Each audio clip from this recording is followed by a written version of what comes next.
L'église Sainte-Marguerite de Lucéram a été construite en 1487 pour s'achever 36 ans plus tard.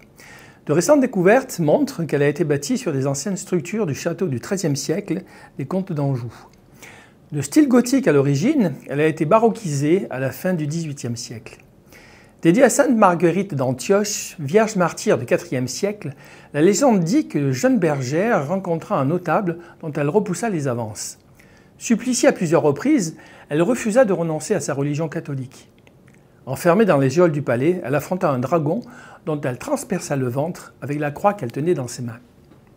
En 1996, lors de travaux de restauration, ont été mis à jour sur un arc de voûte des peintures murales datées de la fin du XVe siècle, possiblement attribuées à Giovanni Baleson et Canavesio, qui ouvraient sur une chapelle disparue.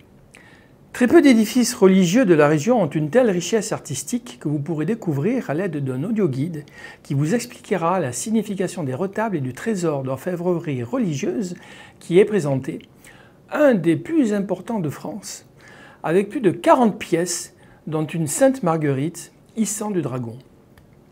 Situé derrière le maître-autel, vous découvrirez le retable de Sainte Marguerite attribué à Louis Bréhat, peint vers 1498, puis le retable de Saint-Antoine de Padoue et celui de Saint-Bernard de Menton, probablement peint par Giovanni Canavesio vers 1492, et enfin le retable de Saint-Pierre et Saint-Paul, attribué à Louis Bréhat vers 1508.